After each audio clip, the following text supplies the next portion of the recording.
Halo semua, balik lagi di acara webinar series dari Event Management Program Studi. Oke, kebetulan webinar series ini adalah sebuah acara yang di-arrange sama anak-anak dari program studi Event Management dari Sekolah Tinggi Pariwisata NHI Bandung. Oke, event series ini atau kita nyebutnya webinar series ini kebetulan cukup banyak banget.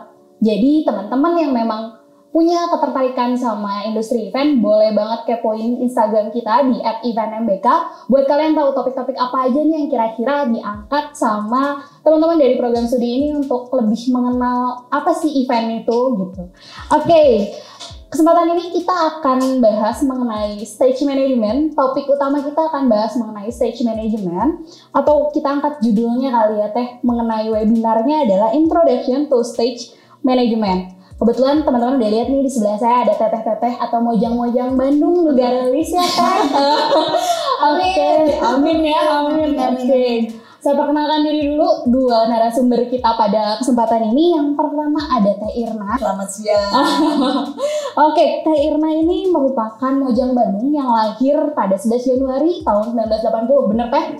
Betul. 19 tahun di dunia event. Iya. Oke, kita nyebutnya suhu atau madam kali ya. 19 tahun lama banget. Lama banget lumayan. Oke, mengenal apalagi 19 tahun otomatis eventnya udah cukup banyak ya Teh. Ada 3 atau 2 tahun terakhir nih aku mau sebutin event yang pernah Teteh pegang. Yang pertama dari Forestra tahun 2018. Terus ada playlist festival di awal tahun ya Teh, playlist. Tuh tahun 2020 terakhir yang paling anget nih, Pekan Kebudayaan Nasional. Oke, Pekan Kebudayaan Nasional. Oke, selanjutnya narasumber kedua kita, teteh yang cantik juga. Ada Teh Febrina Natasha. Halo. Mojang Bandung juga, kelahiran 21 Februari 1989, bener Teh? Benar. Oke, bener. Teh Febrina ini atau kita manggilnya Tembe kali ya Teh? Ya. Aku kan panggilan sayang kita ya biar lebih akrab Teh. Itu adalah lulusan dari Unpad ya Teh, Vkom Unpad. Nah, Teh Mbe juga udah sekitar 14 tahun katanya ya Teh di industri event. Cukup. baru lumayan Teh, cukup lama loh 14 tahun. Otomatis eventnya juga udah banyak ya Teh. Kayak aku bacain beberapa event besar yang mungkin pernah Teh Mbe pegang juga. Salah satunya ada program edukasi online Supermax. Yang selanjutnya ada Sarung Festival tahun 2019 sama NNC Night Nestle. Bener Teh? Bener. Oke. Teteh apa kabar sebelumnya? Baik. Sehat. Udah lama banget kita nggak ketemu. Iya. Terakhir kapan sih Teh? PEB ya? Yang PEB. Beres PEB. Event Bandung ya. Bulan lalu ya. Lama lumayan. Gimana Teh? Sibuk abis PEB ada? Lumayan. Alhamdulillah. Dapur ngebul Teh? Dapur ngebul. Alhamdulillah masih ada aja berarti. Jadi selama pandemi tetap ada lah ya kesibukan. Harus bangkit. Oke, berarti memang maksudnya orang-orang yang bilang industri event tuh turun banget, tapi sekarang udah mulai bangkit dong. Ya, Mencoba bangkit. Mungkin dengan beda ya. Kita beradaptasi dengan kebiasaan baru. Hmm. Gimana berarti teteh-teteh juga belajar dong dari yang apa ya? Aku kan ngehnya kalau misalnya dulu semuanya tuh offline, terus sekarang tiba-tiba online. Teteh-teteh cukup kaget nggak? Beradaptasi lagi.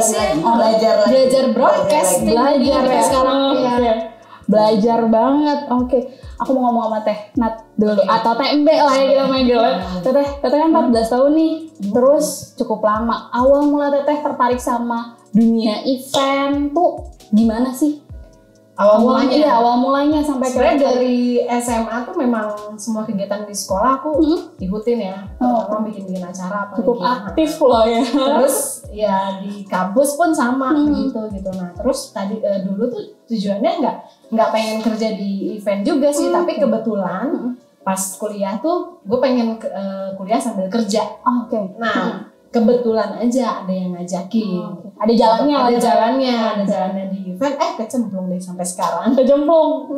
Posisi pertama Teh waktu turun event tuh Teteh bagian apa tuh? Runner. runner mencakup logistik juga kali ya. Jadi disuruh untuk ngantar air mineral, suruh nganterin makanan, terus juga disuruh siapin properti. Dulu tuh acara anak-anak gitu lah, nutri. Bagiannya runner yang nyiapin properti ya. gitu ya. Sampai akhirnya Teteh, maksudnya kalau misalnya anak-anak sekarang bilangnya apaan sih itu posisi mungkin ya Teh ya. Nah, kenapa Teteh dari sebuah posisi itu bisa lebih tertarik gitu? Di event? Iya, di event terutama. Waktu itu sih pikirannya nggak ada target pengen dapat posisi apa, pengen belajar apa tuh nggak ada, ngalir aja gitu. Cuman motonya aja pas kerja lo all out aja, apapun kerjaan lo, even cuma pegangin kabel atau misalnya cuma ngasihin aqua atau cuma ngelapin gelas kerjanya, tapi lo all out aja. Suruh standby ya standby gitu. Intinya mah all out ya, itu pasti akan bisa dicari lah sama orang-orang ya Teh. Ya, tujuannya itu aja. Kalau Teh Irna 19 tahun Teh, apa rasanya Teh? Awalnya gimana tuh Teh? Awalnya sih waktu itu sempat jadi koordinator. Koordinator SPG. Mami. Dulu tuh banyak event sampling, selling gitu. Jadi lebih banyak kayak perusahaan rokok atau perusahaan apapun itu minta untuk promosi atau SPG, sales promotion girl atau boy-nya itu minta ke Rogo 13. Saat itu dia memang event yang bergerak di bidang itu, maksudnya lebih ke nggak pernah eventnya lebih ke promosi gitu. Saat itu aku cuma megang koordinator SPG. Setelah itu pengen belajar untuk event, ikut juga belajar event. Saat itu belajar event agak lama sama Bapak Medi waktu itu di Progo 13. Belajar banyak, coba untuk belajar yang kadang sering salah, sering dimarahin. Apa sih yang namanya plasma yang mana? Infokus berapa gitu. Harus dan lain-lainnya. Sampai akhirnya saya bekerja di independen. Saat itu saya sih bekerja di independen cuma sebagai direktur operasional, lebih ngurusin legal sama pembukuan keuangan doang. Tapi saat itu dituntut harus bisa. Kalau dituntut kayak begitu event kamu jadi logistik. Nanti setelah logistik kamu bikin, nanti selain ke PIC-nya, kamu nanti coba di panggung untuk jadi LO untuk apa? Akhirnya belajar banyak gitu. Menemukan di LO, ke stage jadi independen. Kayaknya passion aku memang di sini. Gitu. Emang udah menemukan passionnya. Ya, akhirnya saya jadi LO, saya suka deh.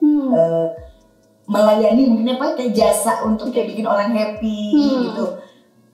Terus mau perform, nge-brief talent, akhirnya saya belajar untuk kayak jadi LO dulu tuh sampai akhirnya ke stage juga. Terus pengen tahu kayak apa sih di stage, kayaknya seru nih, coba untuk di belakang panggung, kayak misalnya coba kayak mau jadi FH crew saat itu gitu. Akhirnya ya sampai posisi sekarang. Geser-geser sampai akhirnya banyak mencoba posisi di area show ya Teh ya. Yang mana nih yang enak, yang mana yang asik gitu. Berarti nextnya kan karena topik kita sekarang bahas tentang show management nih Teh. Kita mungkin masuk ke materi kita atau pembahasan sharing kita, apalagi pengalaman Teteh ada yang 14 tahun mungkin TMB, Irna 19 tahun, kita bahas mengenai show management tuh apa sih sebenarnya. Mungkin yang pertama secara definisi nih Teh. Apa sih sebenarnya show management tuh? Terus kan kalau kita lihat show management itu part of IO atau mungkin beda hirean yang memang IO butuh di hari aja. Kira-kira tuh kayak gimana sih Teh? Itu sebenarnya macam-macam juga ya. Show management sendiri itu sebenarnya bertugas mengatur jalannya acara, terjadi dari atas panggung dari awal hingga akhir panggung, menjaga kayak rundown. Tapi kita juga kadang kita harus seperti apa sih event yang dimau sama klien gitu. Kita harus diskus sama IO-nya mau seperti apa, sesuai dengan konsep yang dimau penonton apa enggak gitu. Berarti kayak klien sih, lebih ke klien, jadi kayak menjalankan acara yang sudah jelas panggung dari awal hingga akhir berjalan dengan lancar. Intinya itu. Kalau job desk-nya nih Teh, kira-kira show management tuh apa aja gitu?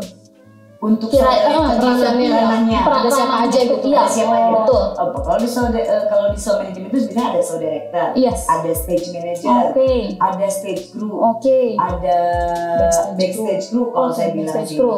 Kalau di stage manajemen doang ya, jadi kayak kalau misalnya stage crew tuh biasanya ada 2 tuh. Kalau tergantung eventnya sendiri sih. Ada kalau misalnya itu ada yang harus untuk technical, ada stage crew yang buat MC. MC crew kalau kita bisa bilang MC crew ya Mbak ya. MC jagonya MC. Tadi Teteh sempat bahas mengenai show director. Kalau show director tuh apa sih Teh? Show director itu lebih apa ya? Lebih yang membuat kreativitas jalannya acara disesuaikan dengan tema dan judul acara sendiri. Maunya klien seperti apa. Terus biasanya konsepnya sendiri itu kayak diskusi sama sharing sama CEO-nya sendiri. Kita di-hire sama IO nih, saya sama IO-nya. IO tuh biasanya suka ada namanya kreatif ya Mbak ya, seorang kreatif. Nah itu yang bakal kita tanya mau seperti apa maunya klien, dan situ kita kemas bareng-bareng untuk perform si show-nya sendiri ya Mbak. Gimana? Jadi leadnya itu ada di show director. Leader lah ibaratnya. Yang direct nanti supaya jalannya acara itu sesuai dengan tema, sesuai dengan konsep, sesuai dengan durasi, itu adalah show director. Berarti kira-kira tugasnya tuh detail tugas seorang showdy itu apa aja sih Teh biasanya? Menurut pengalaman Teteh? Masih yang pertama bikin ya, setelah kita dealing sama klien atau dengan kayak orang kreatifnya mau seperti apa, akhirnya saya bisa menyusun rundown. Menyusun rundown. Balik lagi rundown tuh sesuai dengan apa yang dimau si IO ataupun klien. Gitu. Mungkin saling koordinasi juga nih si show director sama tim perencanaan, sama event konseptornya, atau sama IO-nya, atau sama pengisi acaranya, atau sama elemen-elemen yang nanti akan terkait akan ada di atas panggung. Nah, udah koordinasi, tumpahin lah bareng-bareng di rundown. Gitu.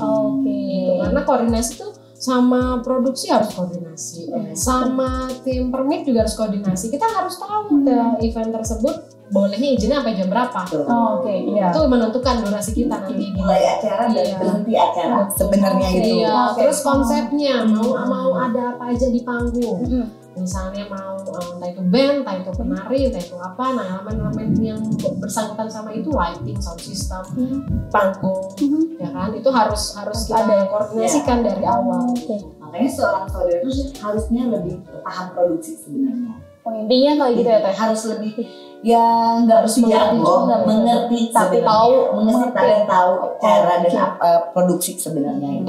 Kalau misalnya seorang showdy pasti kan ada hal-hal yang memang seorang showdy harus perhatikan nih. Kira-kira hal-hal apa aja misalnya Teteh jadi showdy nih. Pasti kan Teteh ada poin-poin khusus yang memang harus Teteh perhatikan. Nah itu tuh apa aja sih Teh biasanya? Feel of memiliki itu nggak Teh point of view sebagai penonton ya itu bisa feel being audience. Feel being audience. Terus berkomunikasi itu pasti komunikatif dan gitu memiliki kemampuan seputar produksi. Maksudnya mengerti pengetahuan tentang produksi gitu sih sebenarnya. Berkoordinasi dengan baik. Karena kan saya juga berkomunikasi dengan baik dan itu kemampuan berjiwa pemimpin mungkin bukan jadi galak juga sebenarnya. Wawasan juga harus luas. Terus cepat menyelesaikan masalah. Problem solving. Problem solving benar. Terus kayak tadi kan Teteh bilang harus memiliki feel of being audience. Cara akhirnya menimbulkan itu kan sebuah rasa nih Teh. Akhirnya Teteh bisa menimbulkan rasa itu di dalam jiwa Teteh tuh, apakah Teteh sering datang konser atau apa sampai akhirnya Teteh bisa merasakan kalau konsep acaranya gini, gue harus bisa ngebuat audiens kayak gini juga. Itu banyak belajar. Referensi harus itu wajib. Referensi. Harus referensi. Pertama referensi, kedua pengalaman. Jadi dari setiap event tuh harus kalau ini tuh gini, kalau ini sama ini jadi keren deh. Dari event satu ke event yang lain kita gabungin gitu di satu event, nanti ketemu lagi yang dengan konsep yang baru. Kalau digabungin sama yang sebelumnya ini kayaknya menarik. Berarti benar-benar kayak Teteh harus sama belajar sih sebenarnya. Datang ke event-event juga mungkin sini aja datang ke event buat ngerasain banyak ini juga sih kita sharing ya sama teman-teman yang lain, maksudnya sharing sama tim show yang lain, terus juga kita juga banyak ngobrol sama ya, banyak sharing, kadang nggak cuma sama sesama tim show ya, tapi juga sama vendor, suka sharing gitu. Kalau misalnya ternyata ada juga loh kacamata vendor tuh, menurut gue mah kalau penonton tuh asik kalau misalnya kayak gini, ada masukan-masukannya gitu, kita saling belajar. Banyaknya perbanyak riset dari berbagai mata ya. Betul sekali. Itu harus wajib lah untuk seorang Showdy ya. Sampai penonton awamnya juga kita ini terus tanya juga gitu. Oh kalau nonton tuh seru, misalnya ngeliat anak-anak sekarang nih, gampang lah kalau misalnya riset ya, kita kan bisa lihat sekarang sosial media lah ya. Ini konser ini gila, penontonnya bisa ditunggu-tunggu loh acaranya gitu. Apa sih yang mereka kasih buat si penontonnya? Kita juga harus tahu, tanya gitu. Ya soalnya kemarin kita pas masuk GT tuh udah kayak gini, terus begitu acara memulai ada ini dulu, itu seru banget bisa kayak gitu. Jadi memang harus banyak, maksudnya ngegali informasi, ngelihat kan up to date lah ya. Bahasanya mah up to date ya, up to date. Terus kalau misalnya keluh kesah seorang Showdy teh, ada nggak keluh kesahnya gitu? Belum sih aku. Belum ada. Apa ya? Berarti happy terus nih selama jadi Showdy. Asal kita banyak bercanda sih, maksudnya bercanda ya, maksudnya menganggap kalau kita lagi kerja tuh jangan menganggap itu kerja dengan tanggung jawab yang besar, tapi ini playground kita, ini tempat bermain kita, gitu. Jadi itu bukan tempat bermain dalamnya, ya bermain tuh dalam arti apa ya? Ada apa ya? Ibaratnya mungkin semacam ice breaking kali ya. Jadi ice breaking. Di alat komunikasi kita tuh ketika habis tegang-tegang, kita fokus nih, kita mau countdown, kita mau launching atau mau apa gitu, nih gongnya acara ini misalnya gitu. Begitu habis beres itu kita tuh pasti ada ice breaking yang kayak tiba-tiba bercanda aja gitu dari komunikasi, dan semua itu udah lepas ketawanya gitu. Sedikit padahal cuma ngomong apa doang, bercanda gitu ya. Tetap ice harus breaking ya. Karena tegangan tinggi nih kalau lagi running event gitu. Pasti ya, maksudnya ambience tegangan tinggi itu dari area show tuh pasti banget. Karena ya tegang biasanya kalau memulai acara ya, oke countdown dari saya, oke itu udah mulai, oke fokus semuanya di awal. Karena kalau di awal kita bikin kesananya pasti moodnya bakal berubah. Zero mistake lah gitu. Ya, jadi di awal tuh semua harus konsentrasi dengan penuh. Kalau misalnya kalau udah jalan tuh kita bisa bercanda, misalnya bukan bercanda tuh lebih kayak fokus ya, lebih santai. Saya lebih mengingatkan aja. Tapi yang di awal tuh memang semuanya harus fokus ya. Kita berdoa dulu, fokus. Kita bakal mulai nih. Sama chemistry kan ya? Chemistry ya. Pemilihan tim juga chemistry sama tim ya. Pemilihan tim juga kayaknya berpengaruh deh. Tim ya. Ya, chemistry harus banyak. Ya kerja juga, main juga. Jangan jadi kayak jadi kita tahu saling mengenal. Sebenarnya kalau menurut aku ya, seorang leader yang bagus bukannya cari tim yang jago, tapi harus tahu kekurangan setiap tim masing-masing. Jadi kayak kekurangannya, mungkin Febrina biar tahu kekurangan aku apa, aku tahu kekurangan Febrina. Jadi mereka tahu kekurangan saya, jadi mereka bakal mengingatkan saya. Karena sempurna mah cuma milik Allah. Saling mengisi berarti ya untuk satu tim itu tuh. Juga penting banget sebenarnya. Carilah tim yang tahu kekurangan kita. Menurut saya. Menurut Teteh. Tapi biasanya menurut Teteh kan hampir ya sesuai pengalaman Teteh terus-terusan kan pasti terus aja gitu, ada aja yang kejadian-kejadian kayak gini kan. Jadi kayak lebih kalau dari tim kan lebih mengingatkan. Aku lupa apa bisa. Oke ini yang B misalnya. Nanti bilang enggak harusnya ini. Misalnya itu bisa terjadi.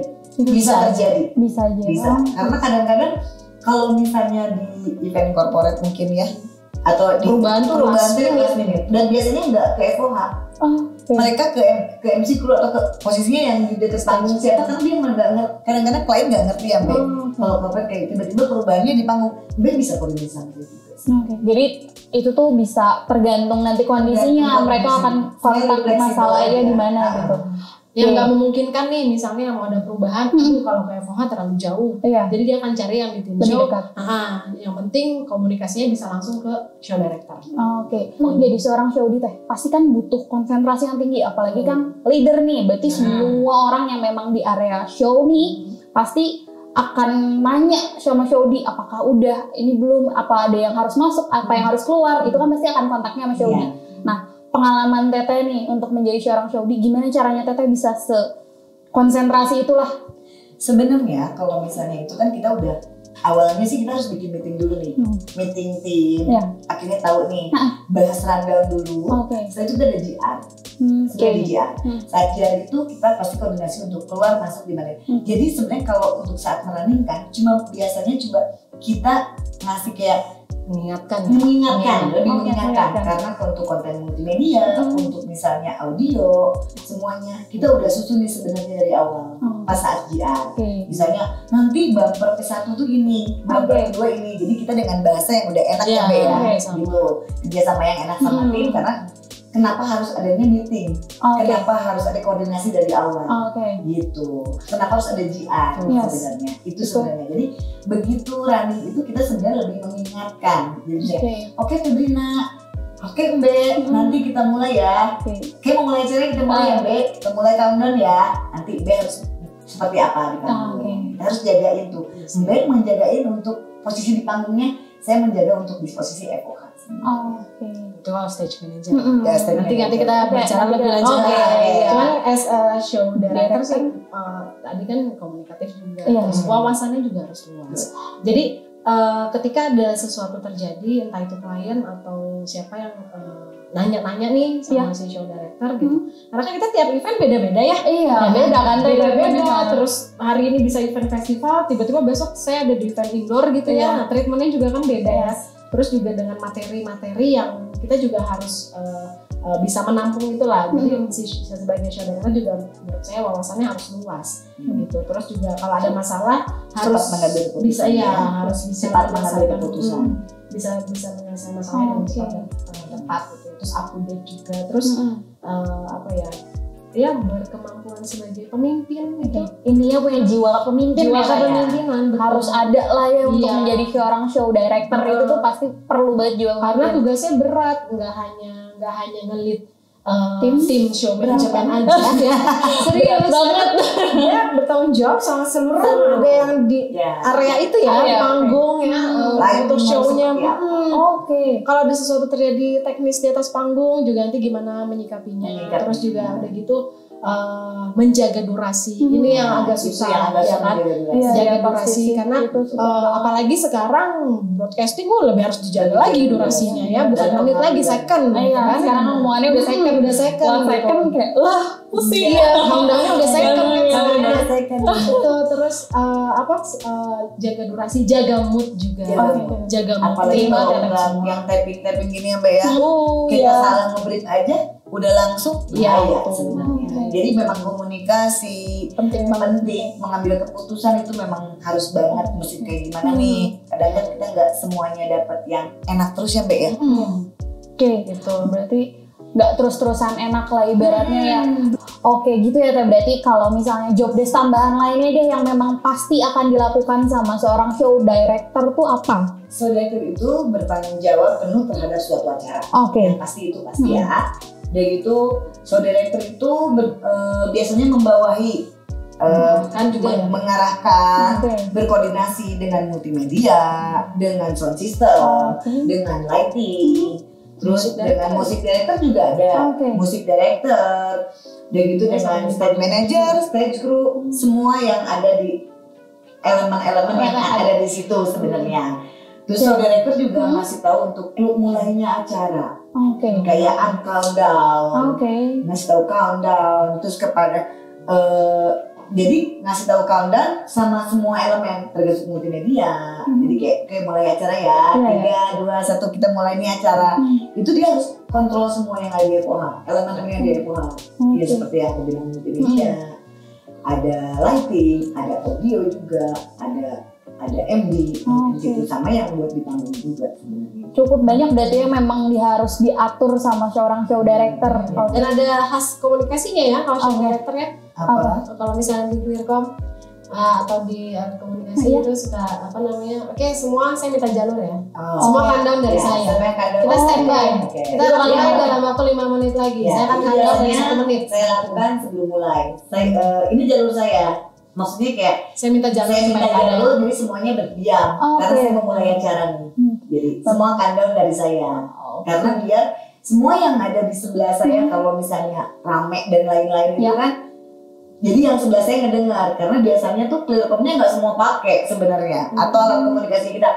Aku lebih ke tim show sama mungkin multimedia. Kadang kan orang sound system tuh biasanya nggak pakai di clearcom tuh, jadi kayak oke, kasih jalur. Jadi saya ngomongnya agak keras saat itu, ngasih countdown dan lain-lain.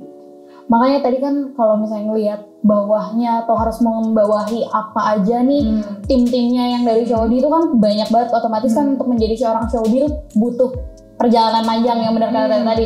Selain memang punya jiwa pemimpin, dia juga harus paham lah. Berarti kan ibarat dari musik director harus paham sedikit tentang musik. Gitu ya Teh. Berarti sampai akhirnya Teteh paham itu semua tuh 19 tahun ini? Masih belajar juga.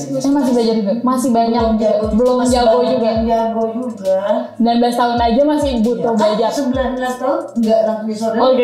Dulunya kan ngangkut-ngangkut juga sama jadi koordinator, aster lama, SPD gitu kan. Konsumsi pernah. Jadi logistik pernah. Jadi admin juga. Jadi untuk saya di posisi sebenarnya saudara saya sih belum tergolong lama. Untuk jadi saudara itu atau sound manajemen di sini saya baru mulai itu kisaran 2012 13 gitu sama itu saya pertama kali belajar ikut Mbak Astri sih.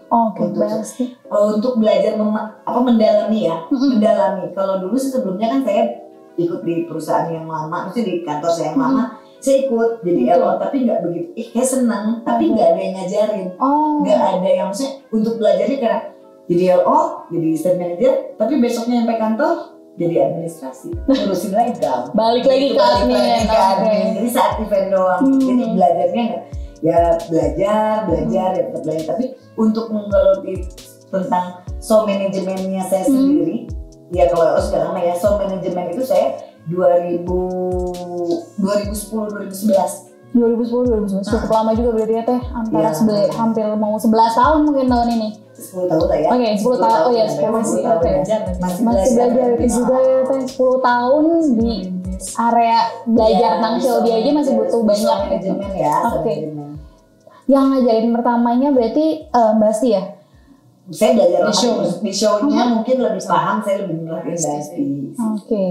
Ada nggak sih Teh tips? Mungkin teman-teman kan banyak yang taunya enak nih jadi Showdy. Tips buat jadi seorang Showdy itu apa? Kayak ya sebelum jadi Showdy harus melewati apa aja nih? Belajar.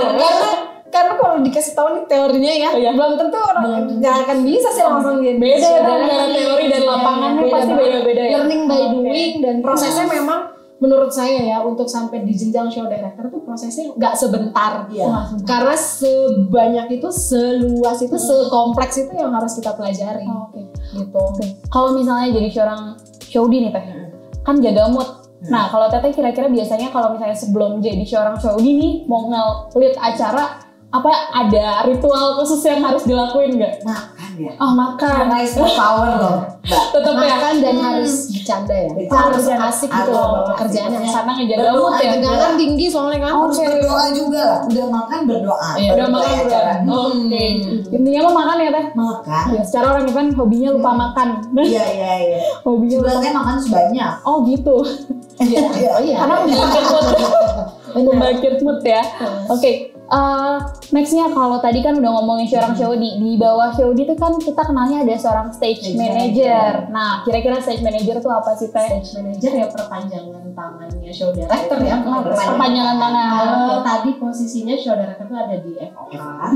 Dia akan berdekatan dengan multimedia, dengan audio dan juga dengan lighting ya.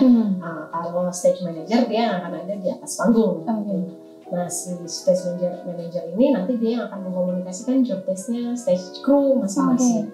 Nah kalau misalnya di panggung tuh ada kebutuhannya apa aja, untuk di teknikalnya, untuk di propertinya, itu adalah menjadi tanggung jawab stage manager untuk checklist itu semua.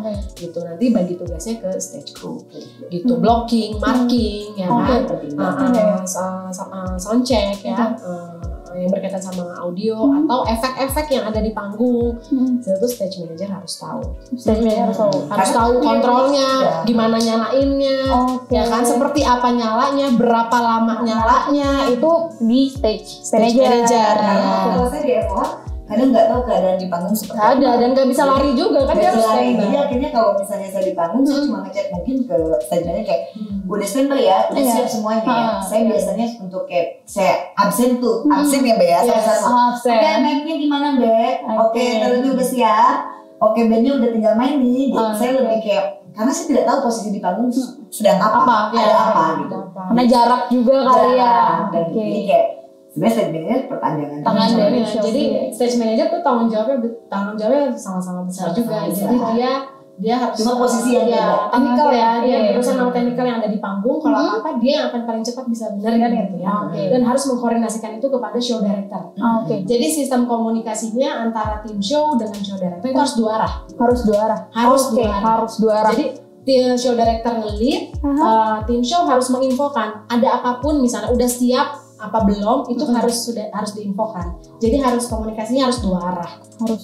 Ya, terus juga si stage manager juga harus koordinasi dengan tim teknikal pengisi acara ya, misalnya ada band atau penyanyi atau apa kan berkaitan dengan check sound ya, check sound atau GR ya, latihannya gitu. Terus juga menentukan blocking, terus juga alat propertinya si stage manager harus tahu.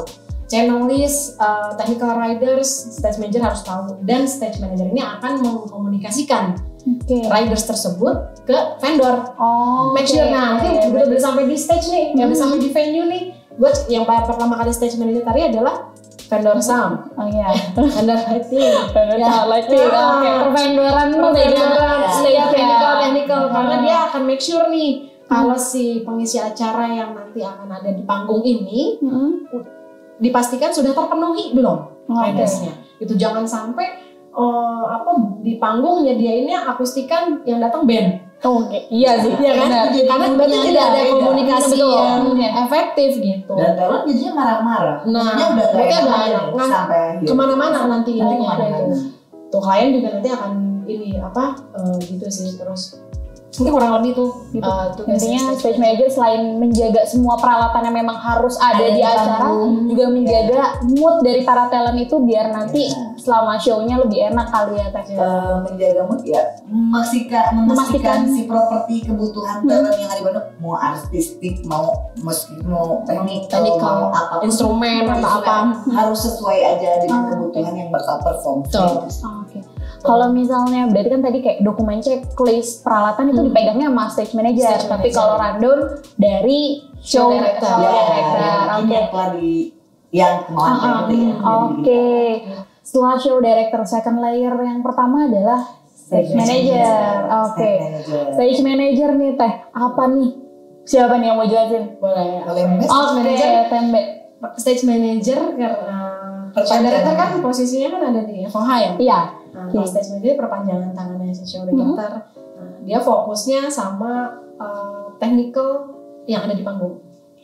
Fokusnya, dan dia punya tim lagi nih, ada stage crew. Dia stage manager ini akan bagi tugas sama stage crew, dan dia bertanggung jawab penuh atas seluruh elemen teknikal yang ada di panggung. Terus juga dia koordinasi dengan vendor-vendor ya, kayak vendor panggung, sound, lighting, efek, rigging misalnya. Karena dan pengisi acara juga, tim teknikal pengisi acara. Karena seorang stage manager dia yang nanti akan handle biasanya dari GR tuh, dia harus make sure semua teknikalnya aman. Instrumennya dia harus tahu berapa orang yang akan naik panggung, siapa aja yang akan naik panggung, instrumennya apa aja yang akan dipakai, technical riders.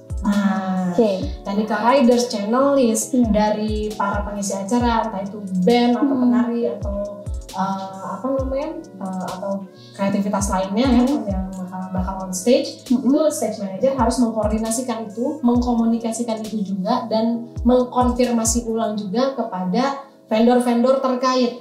Jadi apakah riders yang diperlukan pada saat itu sudah terpenuhi apa belum? Gitu. Karena jangan sampai misalnya kita ada band yang disiapkan akustik, tahunnya yang datangnya band. Ya kan, berarti kurang kan? Kan? Terus habis itu jangan sampai ternyata nanti ada dancer 50 orang, luas panggungnya cuma 10 x 4 meter misalnya. Itu 50 orang ditaruh di mana? Blockingannya gimana? Yeah. Nah, sebagai seorang stage manager, dia juga nanti akan mengatur blockingan dan marketing gitu. Kalau di event-event festival musik gitu ya, konser udah pasti si stage manager nih akan fokus sama technical, biasanya band, ya kan? Kalau di event resmi dia akan fokus sama mungkin tetap akan ada pengisi acara juga, tapi itu biasanya kadang ada band, kadang bisa -1 juga, kadang bisa penari aja, kadang cuman talent coaching bisa, atau talent internal biasanya kalau di corporate gitu ya. Nah, tapi nanti dia fokus sama kebersihan panggung itu dalam arti di panggung itu sepele sih, kayak misalnya ada taruh monitor yang berantakan, itu juga menjadi tugas stage manager. Panggung yang kotor, beneran kotor ya, itu juga menjadi tanggung jawab stage manager. Dia harus make sure kalau panggungnya memang clean. Tapi dia ada stage crew. Ada stage crew juga. Dia tinggal make sure aja. Oke. Mungkin berbagi tugas lah. Stage crew-nya bisa berbagi tugas sama stage manager. Jadi perpanjangan tangan dari stage manager itu ada stage crew sebenarnya. Jadi supervisi ya Teh. Betul.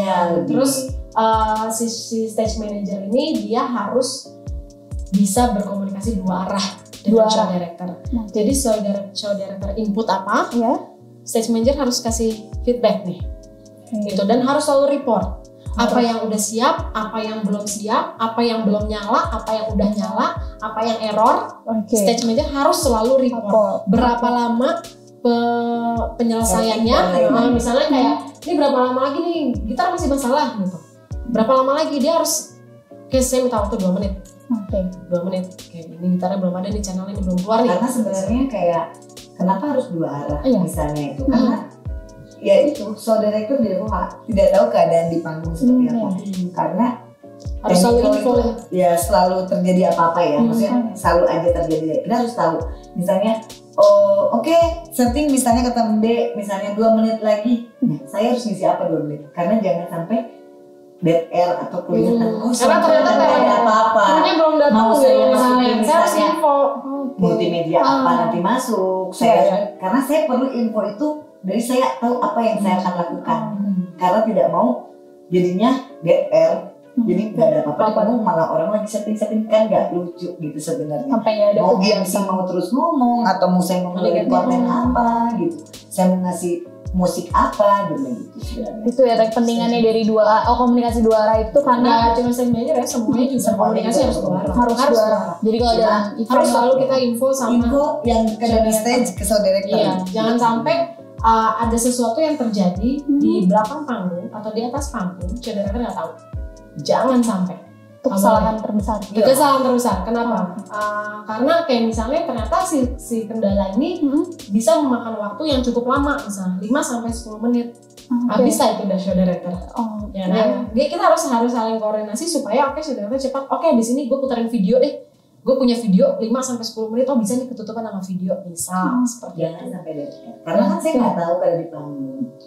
Terutama kalau event. Dan saya pun nggak bisa kayak misalnya cepet. Kalau cepet memang penting banget cepet. Tapi kalau keadaan yang memang errornya di mana, teknik. Kalau udah kendala teknis kita mau bilang apa?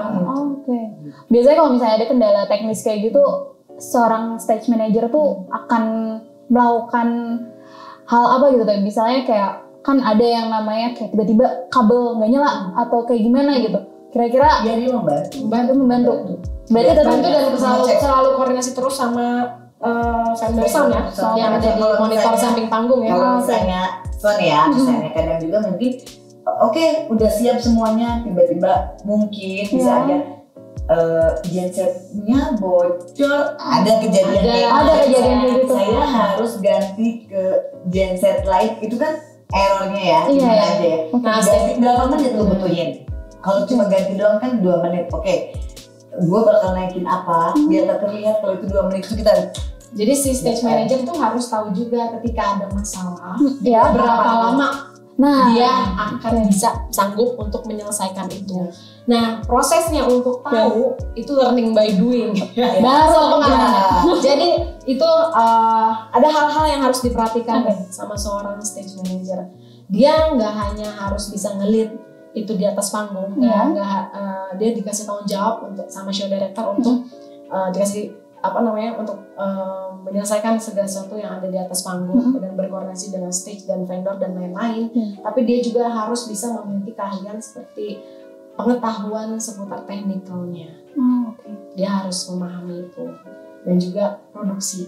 Ya, karena kan yang ada di panggung nggak hanya technical sound system atau lighting, tapi juga ada panggung, ada efek, atau misalnya konfeti, terus ada backdrop misalnya yang jatuh LED, ya kan? Dia harus tahu vendor-vendor itu. Dia harus si stage manager ini harus punya kontak, harus tahu akan kemana dia berkomunikasi kalau salah satu elemen tersebut ada yang error. Dia akan kejar siapa? Termasuk dia akan ngecek kalau acaranya indoor, host light. Dia harus tahu kontrolnya host light di mana. Dia harus tahu kalau gensetnya itu dipakai apakah hanya untuk gensetnya sound system sama lighting disamain nggak? Apa dipisah?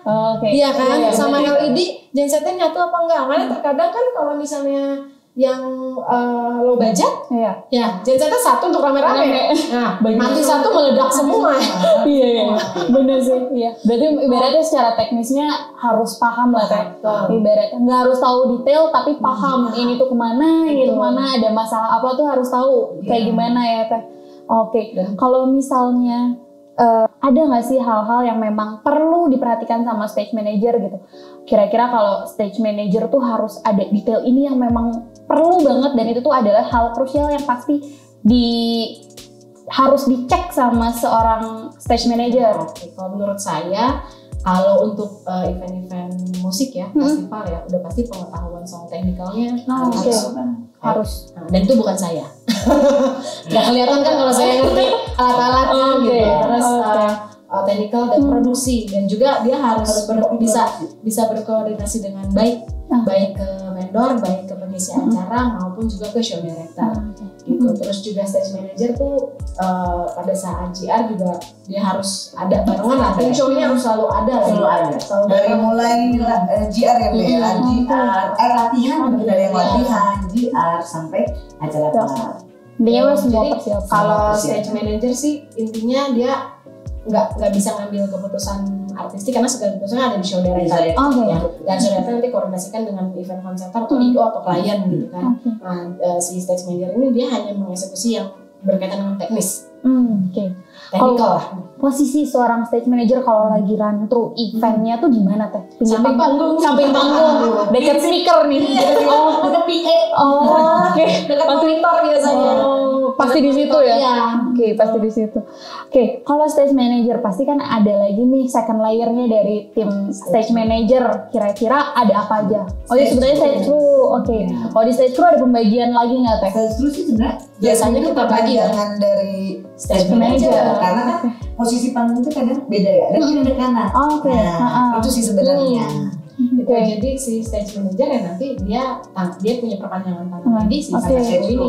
Ada yang memang technical, ada yang misalnya kebetulan dengan MC, atau ada juga yang mungkin membutuhkan untuk ke properti ataupun blocking, marking ya. Nah, kalau event corporate, event resmi lah ya. Event resmi itu kita fokus sama gimana caranya kita mikir biar blockingan di panggung tuh cantik. Gitu, rapih, bersih gitu. Nggak ada yang bocor-bocor, kan? Kita nggak lewat-lewat. Terus treatmentnya bagaimana untuk kita naikin orang ke atas panggung, apalagi yang dinaikin ke atas panggung orang-orang penting misalnya. Itu juga ada ininya. Harus masuk, nggak mungkin kan yang naik panggung misalnya menteri-menteri naik, nggak bahasanya juga harus beda ya. Guest crew ini juga ya, kalau stage crew tuh ya stage apa ya? Kalau kita bilang sih ajak, apa yang beda? Ada lah gitu deh kalau sekarang ya. Ajak dan apa ya Bea? Biasa aja sih sebenarnya, posisi sempurna, sikap sempurna aja kali ya. Lu punya power untuk bilang, ayo bapak bisa naik dengan mungkin dengan apa ya Bea? Ya gitu, luas nggak? Luas ya, mungkin luas ya Bea, lebih luas. Tapi harus cepat. Harus luas dan cepat. Harus luas cepat. Yang terjadi kalau misalnya ada blockingan kayak gitu ya, kita blockingin orang penting nih di atas panggung. Begitu kita lagi blockingin atas panggung, yang naik tuh misalnya 3-5 orang. 3-5 orang naik, yang satu udah kita blockingin, yang 2-5-nya ngantri. Itu tuh nggak etis juga. Jadi kalau udah tahu nih si stage manager harus tahu yang akan naik ke atas panggung berapa banyak orangnya, berapa banyak jumlah propertinya, dan apa aja yang akan dia bawa ke atas panggung, dan dia bakal ngapain aja di atas panggung gitu. Secara hal-hal gitu teh, hal-hal yang mendasar sebagai seorang bisa disebut seorang stage manager tuh apa aja sih yang harus diperhatiin teh? Kalau saya pribadi, karena saya biasanya jadi stage manager di event-event resmi ya. Iya. Kalau di event festival saya masih amat sangat merangkak untuk teknikalnya ya. Karena pertama saya bukan anak band juga, jadi saya masih belajar di situ. Terus tapi kalau untuk di event resmi yang saya pikirin banget tuh, yang harus saya lakukan itu adalah ngecekan panggung, keamanan panggung. Terus udah gitu kelengkapan properti, instrumen, channel yang dibutuhkan, monitor, sepele ya gitu-gitu. Terus wireless wireless, saya harus tahu nih kabelnya ada berapa, wirelessnya dia sederhana, dia bawa headset atau tidak, itu perluannya apa resmi ya. Termasuk juga saya harus fokus sama marking dan blocking siapapun yang nanti akan ada di atas panggung. Misalnya buat penyanyi, senternya penyanyi akan di mana? Pinggirnya penyanyi kiri itu akan di mana? Kanannya itu akan di mana? Gitu. Kalau nanti penyanyi silam, dia in outnya akan jadi sebelah mana? Nggak harus penyanyi ya, semua yang akan naik ke atas panggung, stage manager yang akan menentukan in outnya itu dari mana. Berdasarkan apa? Berdasarkan wing mana yang pada saat acara A hektik, kemungkinan susunan yang B-nya kayaknya tadi masuknya dari wing A, wing kiri gitu ya, nanti masuknya dari B, wing kanan gitu yang selanjutnya, supaya nggak tabrakan di atas panggung. MC nanti masuknya in outnya akan dari mana, itu koordinasi sama stage manager juga. MC nanti akan blockingnya di mana bagusnya, koordinasi dengan stage manager. Karena seringkali kalau misalnya MC menentukan sendiri, dia nggak tahu ternyata depannya ada monitor, dan terjadilah feedback, ya kan? Nah, kalau stage manager dia akan ngecek sejauh mana feedback, sejauh mana akan ada feedback, karena kan audio semua akan sebelum acara dimulai, sebelum GR dimulai, stage manager akan ngecek kelengkapan dan kesiapan teknikal semuanya yang ada di atas panggung. Checklist teknik tadi ya? Betul ya, dan beneran dicek ya, nggak cuman ini udah kata vendornya udah sini mana. Berarti seorang SM tuh ibaratnya harus cek langsung, harus gitu, nggak bisa yang cuma ngecek, harus melihat dengan kepala sendiri. Saya udah oke, dan semua elemen yang itu misalnya kayak wireless tandain gitu kan ya. Ini untuk event ini kebutuhan wirelessnya berapa aja, terus kebutuhan untuk bandnya apa nanti pengisi acaranya, terus kebutuhan untuk properti misalnya nanti, atau wording. Misalnya nanti wording tuh propertinya banyak. Nggak hanya properti, ada tambahan asar juga. Stage manager harus tahu dan harus bisa nge-brief. Asarnya nanti harus ngapain di atas panggung, berapa baki yang dibutuhkan, mintanya kemana, ya kan? Terus plakatnya atau pialanya atau piagamnya itu ada berapa banyak dan disusun. Karena saya pernah waktu itu ada di wording 600 word ya dalam satu malam.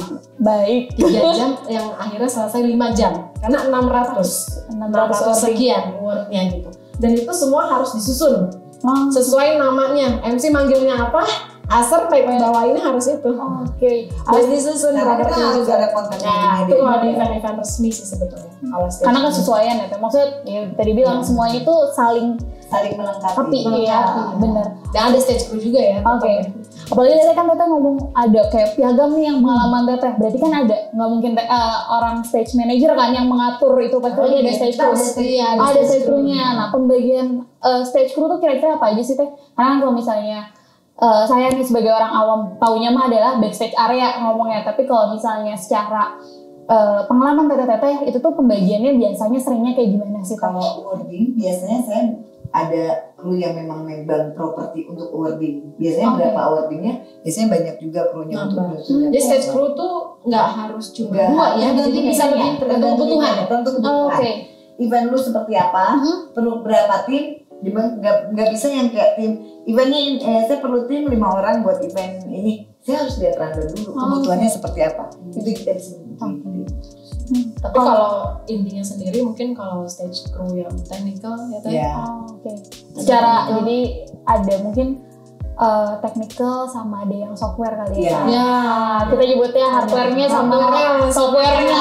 Oke ya. Oke. Kalau stage manager itu pokoknya kalau stage manager harus mengerti technical. Oke. Mengerti technical itu harus banget. Nah, stage crew itu baru dia perpanjang tangan sama dari stage stage manager. manager sebenarnya. Ada yang sama harus juga mengerti teknikal, Ya. ada juga yang mengerti tadi kita bilang sebut softwarenya ya. Oh, Ya, si perbedaan softwarenya. istilah kan nggak masalah, Iya. yang penting Intinya inti maksudnya pekerjaannya sama. maksudnya seperti itu ya. Ada yang fokus sama kebutuhan belakang panggung, kebutuhan properti, kebutuhan MC. Oke. Jadi, Kalau biasanya technical technical tuh apa aja sih Teh? Kayak apa tugasnya dia biasanya? Jadi gini, saat mereka ya itu yang tadi gue bilang, biasanya saat kebutuhan untuk satu band misalnya, ditanya tadi ke radio, sebenarnya si stage manager itu nggak minta langsung ke talent biasanya, karena ada LO. Oke. LO itu ngasih ke stage manager, ya dia minta ke LO. Ya gitu dia koordinasi dengan vendor sebenarnya kan. Terus yang vendor, gue kebetulan gue cuma ini 18 channel, ini. Nanti kita cek barang-barang. Nanti kita samain dengan teknik riders yang ada. Jadi kayak maksudnya kayak drumnya tuh berapa channel, apa yang jadi kayak disebutnya gue, mereka nanti dibantu untuk proses untuk kayak loadingnya dan lain-lain sebenarnya. Berarti secara checklist yang tim technical ini stage crew-nya pasti punya listnya sendiri ya, checklistnya sendiri. Dia bisa minta, sebenarnya itu kan minta semua band itu beda-beda checklistnya. Tiap band beda-beda kebutuhannya. Ada yang sampai kalau tradisional tuh bisa lebih banyak ya, 35 channel. 35 channel itu kan tradisional. Yang tradisional lebih kayak ke gamelan, seperangkat gamelan banyak. Itu tuh lebih ribet berarti ya. Ribet sebenarnya. Lama dan ribet dan berat. Oke. Tapi mungkin ada juga ya sekarang kan sudah band-band udah canggih-canggih, udah mulai gampang. Sebenarnya gampang juga sih sebenarnya kayak ya tergantung sih sebenarnya, tergantung pengisi acaranya siapa gitu. Tapi mesti paham teknikal. Harus paham teknikal. Oke. Jadi job desk-nya si stage crew khususnya untuk teknikal tuh apa aja sih Teh? Bantu tim teknikal. Karena kan technical talent. Kalau tadi koordinasi dengan LO, tapi begitu LO sudah menyerahkan, ini krunya nih, alat-alatnya nih, musik ini, udah serahin. LO nggak usah ikut ada di atas. LO. Untuk makanya ada juga jobnya backstage crew nih. Kalau aku tulis kira-kira nih dia harus ngebantu apa nih kalau misalnya si stage crew yang technical. Kan tadi TMB sempat ngomong kayak ngebantuin kalau mereka udah naik ke panggung misalnya mau GR, nah itu tuh udah bukan LO-nya lagi tapi secara stage crew-nya. Terus kalau yang lainnya apa? Mengecek semuanya, jadi kayak misalnya ini audionya sudah masuk belum? Maksudnya kayak sudah audionya udah nyala dengan baik apa enggak? Ini udah masuk apa belum ke mixer misalnya dan lain-lain, dia ngecek. Tapi di sisi wing di mixer di panggung, saya ngecek yang di depan. Apa perlu misalnya? Oke, mic yang sini dibuka dari FOH. Nah, dia koordinasi sama saya. Sama di Sodector ya gitu. Jadi kayak di sana ngecek dibuka. Nah, ada yang mesti dibuka dari wing FOH, misal FOH. Terus kalau misalnya tadi kan pasti ada juga kan hal-hal yang memang wajib dicek dan diperhatikan sama tim stage crew terutama yang teknikal. Kira-kira hal-hal apa sih yang memang harus selalu dicek, harus dipastikan bahwa supaya acara ini tuh terus berlangsung sesuai sama konsep acaranya sendiri. Apa aja nih hal-halnya?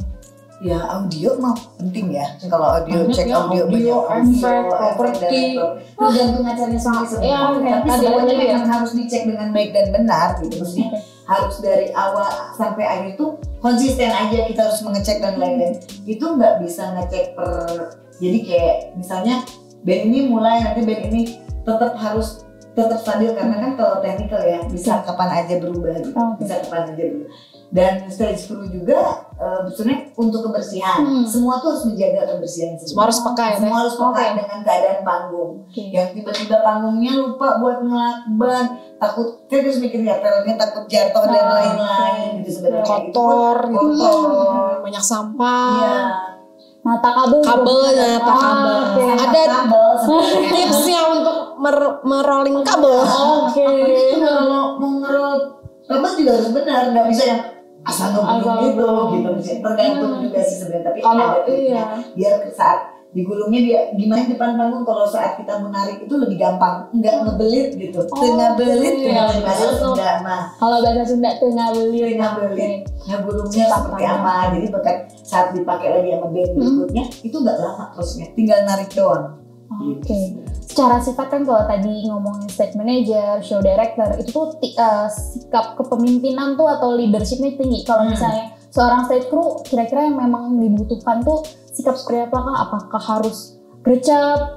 Ya tadi kan cepat tanggap sih bener-bener pasti ya cepat tanggap ya. Apalagi kalau ada kendala teknis. Iya, gercep sih. Semua kalau anak event harus gercep deh. Intinya ya harus cepat tanggap. Jangan nunggu disuruh. Lu tahu yang ini belum dikerjain harus dikerjain sesuai dengan job description aja sih. Jadi memang karena event itu nggak bisa diulang ya. Saat terjadi apa? Memang harus lebih peka, lebih cepat karena memang lebih bisa melihat kondisi sih sebenarnya Mbak ya. Intinya memang harus cepat tanggap lah ya. Perlu lah. Next tadi kan kita ngomongin hardware-nya nih sebagai stage crew. Nah kalau misalnya kan tadi juga ada software atau kita nyebutnya apa sih teh? Stage crew yang bagian software tuh biasanya yang tadi yang cerita bisa buat entah itu yang ngurusin properti ya, atau untuk MC ya, lead MC gitu.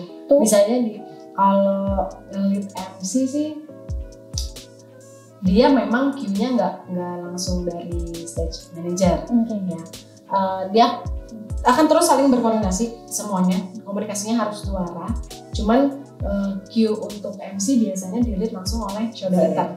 Kita yang kasih queue. MC masuk sih standby ya, MC masuk. Jadi biasanya awalnya tuh kayak misalnya MC masuk tuh ada walking musik, ada apa. Jadi biasanya kayak oke Mbak, MC masuk ya. MC jalan tuh aku udah mesti naikin nih walking musik misalnya. Jadi itu memang MC harus ngomong apa memang udah di brief di awal sebenarnya. Tapi kalau masuk apa enggaknya itu duitnya dari FOH.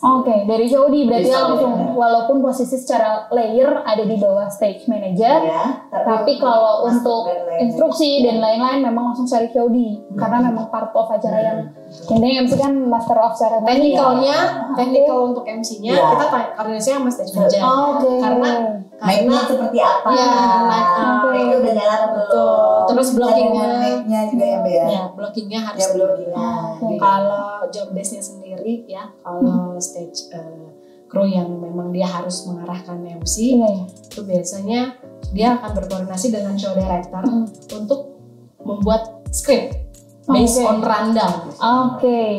Gitu. Karena yang akan menjelaskan detail soal acara, tema, terus knowledge apa segala macam, saya biasanya dapat info dari show director dan juga klien. Ya, jadi klien atau IO ya. Biasanya kita akan runding bareng nih sebelum JR mulai. Saya udah bikin mentahan draft MC scriptnya. Saya harus tahu MC-nya siapa. Saya harus tahu gayanya event ini untuk MC-nya itu harus gimana. Formal kah, non formal kah, santai kah, atau resmi kah gitu kan? Atau kaku kah, atau kayak protokol gitu ya, kayak MC protokoler gitu. Terus bikin script juga berasa susunan rundown juga itu harus yang bisa jelas dan mudah dipahami oleh MC. Gitu. Terus juga setiap alur acaranya si stage crew ini harus bisa mengarahkan MC. Jadi biasanya saya kasih cue card satu nih. Ini untuk alur acara yang sekarang. Nanti begitu dia silam, saya akan brief lagi untuk next ini ya. Saya akan reminder lagi tiap alur. Selalu begitu. Terus juga si stage crew ini harus paham betul soal knowledge si event ini. Detailnya tuh harus, bahkan kadang saya lebih paham daripada show director-nya. Karena saya harus tahu karena harus ada yang disampaikan oleh MC itu akan saya harus cari tahu sendiri gitu. Karena nggak cukup untuk selanjutnya acara ini. Bridging-nya kan nggak enak ya. Benar. Saya harus tahu nih kalau misalnya saya tahu dengan detail acaranya apa, knowledge-nya apa, kata-kata MC pun jadi banyak gitu. Jadi kaya. Bahasa MC jadi kaya gitu. Jadi lebih mudah lah ya. Terus udah gitu tadi ya koordinasi dua arah dengan show director, klien, dan IO untuk update susunan acara atau ada perubahan dan segala macam. juga saya harus jaga mood MC kalau stage crew. Harus jaga mood MC. Harus jaga mood MC. Terus seorang stage crew juga harus bisa ngingetin durasi MC pada saat dia on stage. Juga mengarahkan blockingnya. Juga kadang harus bisa juga mengarahkan cara penyampaian MC. Itu tuh. Apalagi kalau misalnya event resmi kan pasti agak, maksudnya kalimat-kalimat kaku kan susah ya Teh. Kadang intonasi, betul. Kadang bercandaan sejauh mana boleh bercanda. Itu. Kalau corporate terlihat banget lah kalau misalnya bercandanya salah, moodnya langsung turun tuh. Iya, benar sih, benar. Bahaya gitu ya. Apalagi mau membawa nama brand. Gitu. Karena ada titipan ya Teh kalau misalnya resmi ya. Kalau misalnya jadi, kan tadi beberapa posisi kita juga tahu menanyakan hal yang harus diperhatikan. Sama juga nih buat si stage crew, terutama untuk software yang software atau si MC ini apa aja sih Teh? Yang pasti dia harus komunikatif dan berwawasan luas. Mau belajar ya. Mau belajar. Dan cepat tanggap apabila ada update perubahan acara. Terus bisa mempelajari kriteria, tema, susunan suatu acara sebelum menuangkannya ke dalam skrip. Saya harus yang bikin skrip itu harus dapat feel-nya sebagai MC-nya. Kalau tadi show director harus point of view-nya as a being audience, kalau saya feel being MC. Berarti harus juga feel being MC dan feel being audience juga. Jadi kalau MC-nya ngomong gini, kira-kira audience dengar nggak ya? Audience ngerti nggak ya? Gitu. MC-nya juga nanti kalau menyampaikan itu dengan intonasi begini, baik nggak ya? Feedbacknya akan baik nggak dari audiens itu. Terus juga buat skrip yang mudah dipahami oleh MC dan nggak boleh ada kesalahan dalam penulisan skrip. Itu paling bahaya ya. Kita kan tadi udah bahas nih posisi-posisi nih Teh, posisi-posisi mengenai orang-orang yang memang ada di show manajemen. Nah, pasti sebelum bahas ke topik selanjutnya, kita bahas mengenai posisi panggung. Maksudnya kan tadi Tete bilang show di itu posisinya di FOH, kalau stage manager di panggung. Itu kan pasti akan ada perbedaan persepsi tata letak panggung nih. Nah, gimana tuh Teh? Kira-kira panggung itu, kotak nih. Nah, ini saya di FOH nih. Sisi penonton ya. Sisi penonton. Berarti ada center di tengah nih. Berarti center di tengah, berarti ada di up center, ada di atas center tuh ada up center. Upstage center ya. Terus ada di pinggir lagi di sini upstage left. Ada di pinggir lagi sini, susah ya, harus digambar sebenarnya. Pokoknya jadi kayak kiri, kanan, ada tengah, jadi ada dibikin 9 bagian. 9 bagian kalau di panggung. Sebenarnya. Jadi kayak di bawah 3, senternya 3 kiri kanan, senternya dibikin 9 bagian. Yang pasti center pas di tengah. Tapi kadang kalau misalnya kita di event itu ada bahasa sebenarnya beda-beda. Kalau saya tuh biasanya kalau dari FOH lebih ke dari sisi FOH ya, dari sisi penonton. Kiri misalnya A, kanan B, tengah C, gitu. Kalau misalnya ada in out nih, bisa ada D juga. Innya ke D, yang paling atas tuh D, gitu. Bisa yang outnya tuh E, gitu. Jadi takutnya kalau misalnya saya kasih kiri dan kanan tuh, takutnya orang stage manager yang di panggung tuh dari posisi dia kiri FOH sama kirinya stage manager beda. Berarti harus ada persamaan persepsi dari awal, makanya dinamain yang tadi A, B, C ya. Dengan panggung itu dibagi 9 bagian. 9 bagian intinya. Biasanya adalah 9 bagian umum. Umumnya itu in outnya di mana gitu sebenarnya gitu. Biasanya ya. Tapi ya itu komunikasi sebenarnya semuanya bisa berubah dengan enaknya seperti apa sebenarnya. Kadang mungkin ada part-part di situ yang jadinya nggak ke-mention juga sama show director. Misalnya kalau in outnya karena pintu gate-nya itu cuma ada 2, berarti hanya dipakai cuma 2-nya di mana nih, di upstage right atau di downstage right, di bawah atau di center. Nah, bisa jadi kayak gitu tuh tergantung desain panggung sih sebetulnya. Nah, kalau misalnya panggung yang simple sih ya in-outnya cuma 2 maksudnya. Jadi kayak upstage center, ada downstage center gitu. Yang di sini berarti upstage center, di sini mungkin center, left center gitu. Oke. Nah itu tuh paling gampang yang biasa dipakai sama teteh-teteh tadi yang menamakan kayak kita setuju kiri F O H A B C ya sih jauh. Ada atas, center, bawah, Oke. gitu. Kiri bawah, kiri atas gitu ya sebenarnya. Berarti itu persiapan atau pergantian memberi nama posisi-posisi panggung itu kan berarti dilakukan sebelum ya teh. Waktu GR kah atau GR bisa dari awal meeting? Dari awal meeting bisa udah ketahuan tuh. Dari awal meeting panggung itu ketahuan. Berarti kan sebenarnya kalau random nih si ini perform di sini berarti masuk dari sini. Berarti dia selesai tuh berarti ke sini. Itu udah ketahuan dari random sebenarnya. Ini dari A, ini dari B. Gitu. Sebenarnya itu bisa ketahuan. Tapi di GR biasanya bisa berubah juga sih B. Saat GR, wah ternyata di sini banyak barang. Maksudnya ada di sini Hektik lah misalnya. di sebelah sini tuh ternyata nanti ada keluarga MC atau apapun itu bisa berubah sebenarnya. Dari sini nanti turun keluar Tergantung nanti stage manager kasih infonya gimana. Infonya gimana? Misalnya ini nggak bisa, misalnya ya nggak gitu. bisa keluar lewat B nih. Iya di base nah ini ada orang yang mau masuk dia bawa misalnya dia bawa hardcase-nya ini karena dia DJ bisa masukin hardcase. Nah itu kan berarti udah standby DJ ke situ nggak bisa tuh misalnya gitu. Jadi perubahan itu mah sesuai sama kondisi ya teh. Biasanya sih pas dia udah ketahuan. Biar dan dari rundown juga udah kelihatan. Oke, nextnya kita bahas mengenai rundown teh. Rundown kan ibaratnya nih skrip yang memang harus kita jalankan. Terutama itu adalah panduan utama dari show dia tadi. Oke, kalau misalnya bahas rundown, apakah ada perbedaan nih secara rundown event resmi sama event gak resmi atau kita biasanya ngomongnya konser musik lah ya teh. Kalau misalnya di event konser musik atau kita ngomongin festival, kira-kira rundown tuh gimana sih teh? Apa pembedanya? Terus harus Konser musik ada juga ada yang resmi loh. Oh ada. Orkestra. Oh iya sih. Benar Iya. ya. Orkestra musik tapi memang resmi sih. Nah itu kira-kira gimana sih teh Kalau secara yang festival ya, iya. festival itu sebenarnya bikin random. Sebenarnya kalau festival sendiri kita harus ada apa ya?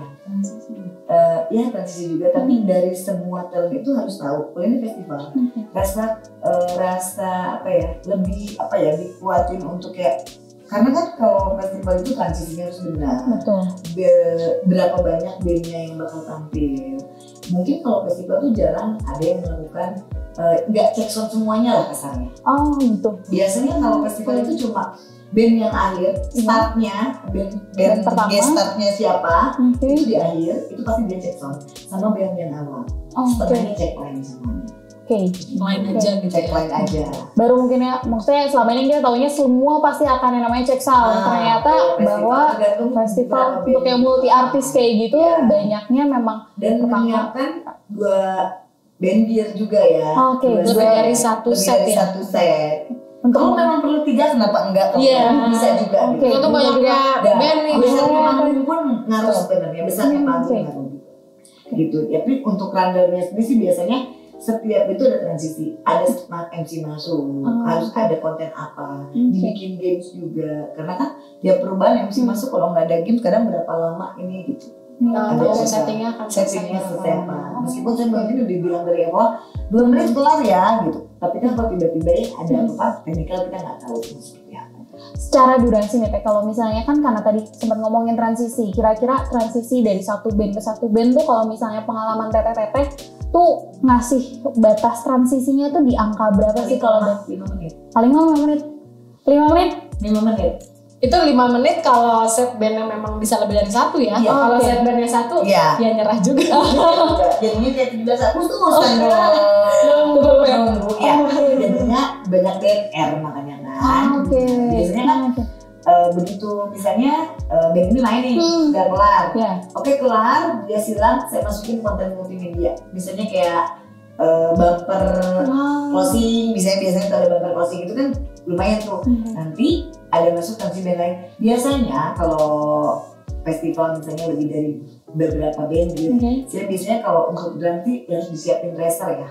Jadi racer itu apa Level ya? panggung. Level panggung buat Khusus drum, panggung. per drum sebenarnya. Tapi yang pakai roda. Jadi biasanya yang paling lama kan sebenarnya settingnya drum. Drum paling lama. Berapa channel emang Teh? Macam-macam. Tergantung. Paling sedikit dari drum. 8 biasanya. 8 channel Biasanya paling 8 sedikit. Kalau nggak Oke. salah 8. Lumayan juga berarti ya. Ngaturnya cukup waktu Ya, jadi makanya itu Waktu. lebih settingnya lebih lama.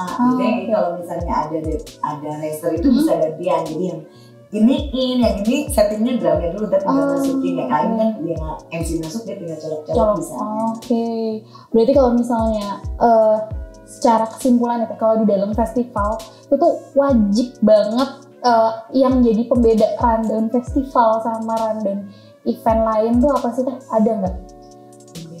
Pembeda susunan acara mah Iya, ya dia pasti beda. Nanti Mungkin kalau festival itu kamu bakal nyamainnya dengan apa bedanya festival sama apa bedanya konser mungkin ya? Oke, ya. Karena kalau misalnya ngomongin apa bedanya rundown festival sama rundown lain, ya corporate pasti jauh beda banget ya. Oke, ya. Tapi kalau misalnya festival sama konser jauh banget. Kalau konser biasanya per setiap lagu tuh kita udah misalnya udah dibikin kayak lightingnya harus seperti apa, audionya per durasi dudon kayak misalnya mereka latihan harus kita dengar sesuai nggak dengan lightingnya nanti, multimedia warnanya apa, itu sesuai banget karena itu memang dibuat konsep untuk konser.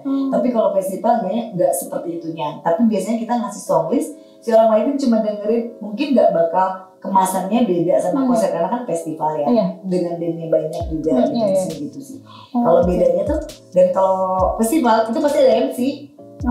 Harus ada MC. Tapi kalau misalnya konser nggak harus ada MC. Bisa sih karena sudah disiapkan dengan baik dan benar. Sudah dibuat kemasan. Dia udah tahu kan. Udah alurnya tuh udah dibuat ya. Dibuat seperti orang yang menikmati singlong gitu ya. Oke.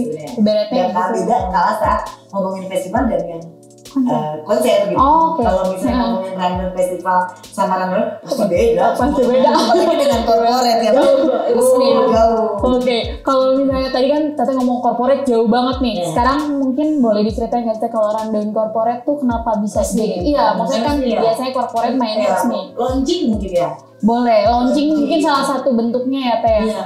Biasanya sih kalau launching ya pasti MC tuh ya berperan penting juga. Kalau MC yang ngelit, MC benar-benar ngelit benar-benar tuh seperti apa launching. Maksudnya secara di atas panggungnya, MC yang akan leading event tersebut. Gitu. Maksudnya dia yang akan pegang kendali. Abis ini rangkaian acaranya akan apa dan akan bagaimana itu yang akan membawa moodnya tuh di MC.